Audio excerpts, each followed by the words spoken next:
ভালোবাসা আমার অন্তরের শ্রদ্ধা জানাই, কারণ সবাই মিলে এখানে এসেছেন, প্রচুর মহিলা আমি দেখতে পাচ্ছি। আর এটুকু বুঝেছি যে মহিলাদের জন্য সত্যি আমাদের দিদি যেরকম করে ভাবছেন আগে কেউ এতটুকু ভাবেনি। সেই জন্যই আমাদের এখন একদম প্রত্যেকটা যেখানে আমি যাচ্ছি প্রত্যেকটা জায়গাতেই আমি দেখতে পাচ্ছি আমাদের মহিলারা, আমাদের নারীরা কত সামনে এগিয়ে আসছেন। তারা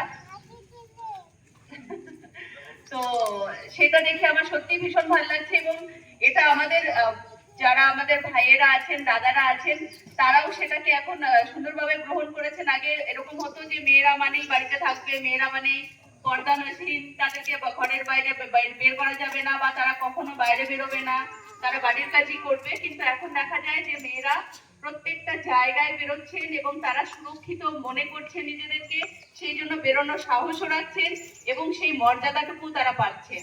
তো সেইটার জন্য আমি আমাদের মাননীয় মুখ্যমন্ত্রীকে সত্যি ভীষণ ভাবে শ্রদ্ধা করি এবং তার প্রতি আমার ভীষণ রকমের একটা রেসপেক্ট রয়েছে যে উনি মেয়েদেরকে এরকম জায়গায় আনতে পেরেছেন। এবং সেই হিসেবে আমিও আমার চাকরি ছেড়ে দিয়ে আপনাদের কাছে এসেছি, কারণ আমার মনে হচ্ছে যে আমারও হয়তো আরেকটু কিছু কাজ আমি করতে পারবো, আমি সকলের জন্য কিছু কাজ করতে পারবো, সেই বিশ্বাস নিয়ে আমি এসেছি। এবং আমাকে তিনি পাঠিয়েছেন মাননীয় মুখ্যমন্ত্রী মমতা বন্দ্যোপাধ্যায় এবং অভিষেক বন্দ্যোপাধ্যায় আপনাদের কাছে পাঠিয়েছেন, আমাকে মনোনীত করেছেন। আমার মনে হচ্ছে যে আপনাদের সকলের এত ভালোবাসা দেখে এবং আপনাদের আশীর্বাদ যদি আমি পাই, আমি নিশ্চয়ই সেই কাজটা করতে পারবো।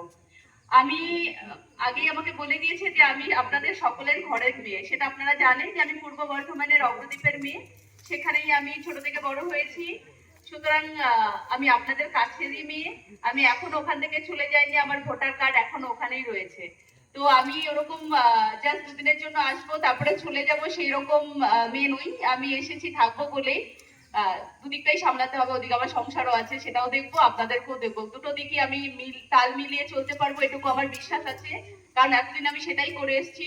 আমি একদিকে ডাক্তারি করেছি, প্রাইভেট প্র্যাকটিস করতাম, গভর্নমেন্ট সার্ভিস করতাম, সেখানে স্টুডেন্টদেরকেও পড়াতাম, এবং আমি অ্যাজ এ ডক্টর সেখানে আমি পেশেন্টদেরকেও দেখতাম। সুতরাং আমি সব দিকটাই ম্যানেজ করেছি। আমার বাচ্চা আছে একটা, সে হচ্ছে ক্লাস 10-এ পড়ে। সুতরাং সবকিছুই ম্যানেজ আমি করতে পারি এবং আশা করি আপনাদের এখানে এসেও আপনাদেরকে দেখতে পারবো। তার সঙ্গে আমি নিজের যে আর একটা সংসার আছে, আমার পার্সোনাল লাইফ যেটা আছে, সেটাকেও নিশ্চয়ই আমি দুটোকে তাল মিলিয়ে চলতে পারবো। তো যাই হোক, আমি চাই আপনারাও সেইভাবেই আরো এগিয়ে আসুন। আপনাদের সংসার আছে, আপনাদের সবকিছু আছে, তার সঙ্গে দেশের জন্য আপনারাও যেভাবে খাটছেন, আপনারাও যেভাবে এগিয়ে আসছেন, সেটা দেখে আমার ভীষণ ভালো লাগছে। এবং আমার মনে হচ্ছে যে আমরা মেয়েরা চাইলে আরো অনেক কিছু করতে পারি এবং পারবো। সেই মনের জোরটা আস্তে আস্তে সবার মধ্যে দেখতে পাচ্ছি। এবং আসুন, এগিয়ে আসুন। এবং সকল ভাইদেরকেও, আমার দাদাদেরকে আমার শ্রদ্ধা, যে তারা তাদের বাড়ির মহিলাদেরকে সুন্দরভাবে বেরোতে সাহায্য করছেন বা তাদেরকে হেল্প করছেন প্রত্যেকটা বিষয়ে। তারাও বাড়ির কাজে হাত লাগাচ্ছেন, আগে যেটা কখনোই হতো না। বাড়ির কাজ মানেই সবসময় মহিলারাই করবে, বিকেলবেলা হলে যে একটু ছাড় পাবো সেটুকু আমরা পেতাম না। এখন দেখা যাচ্ছে যে সবাই আমরা চাইলে একটা দিন আমরা নিজেদের জন্য দিতে পারছি, বা কয়েক ঘন্টা প্রত্যেক দিন আমরা দিতে পারছি। সুতরাং এটা বাড়ির ছেলেদের হেল্প না হলে, বা বাকি আরো যারা আছে আমাদের বয়স্ক কি বলবো, মায়ের বয়সী বা জেঠিমার বয়সী যারা আছেন, ঠাকুমারা যারা আছেন, তারাও আমাদেরকে হেল্প করছেন। সেই সবাই মিলে সাহায্য করলে, সবাই মিলে এগিয়ে আসলে তবেই একটা দেশ এগোতে পারে। সেটা আমাদের দিদি খুব ভালো করে বুঝেছেন। সেই জন্যই সকলকে নিয়ে উনি চলতে চাইছেন। সেই জন্য সংখ্যালঘু থেকে শুরু করে আদিবাসী প্রত্যেকের কথা ভাবছেন, কাউকে পিছিয়ে রাখছেন না। শুধুমাত্র বর্ণ বিদ্বেষ তিনি একদমই সেই তার অভিধানে নেই, যেটা বিজেপি করে আসছে। বিজেপি শুরু থেকেই যে ধর্মে যে লড়াই চালু করে দিচ্ছে বা জাতি বিদ্বেষ সকলের মধ্যে নিয়ে আসছে, তার এগেনস্টে, তার বিরুদ্ধে গিয়ে আমাদের দিদি লড়াই করছেন এবং প্রত্যেককে নিয়ে চলার যে চেষ্টা করছেন, সেটার জন্য আমি দিদিকে কুর্নিশ জানাই।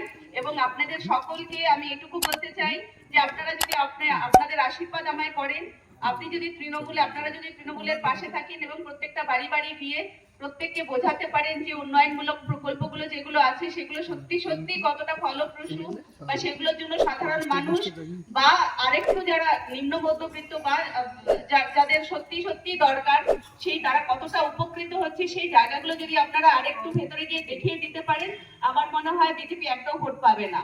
কারণ তারা হচ্ছে সবসময় দেখা যায় মিথ্যে প্রতিশ্রুতি দিচ্ছে এবং তারা সত্যি গরিবের সরকার নয়, তাহলে গরিবরা এইভাবে আরো দিনের পর দিন পিছিয়ে যেত না আমাদের ইন্ডিয়াতে।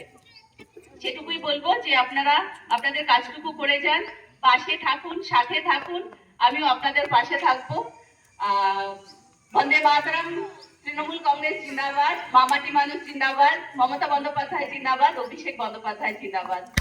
ভালো থাকবেন, সুস্থ থাকবেন, পাশে থাকবেন। বর্ধমান পূর্ব লোকসভার প্রার্থী ডক্টর প্রফেসর শর্মিলা সরকারকে সাথে নিয়ে পূর্বস্থলী উত্তর বিধানসভায় জাহাননগরে জনসংযোগ এবং কর্মী সভা করলেন পশ্চিমবঙ্গের মাননীয় মন্ত্রী শ্রী স্বপন দেবনাথ মহাশয়।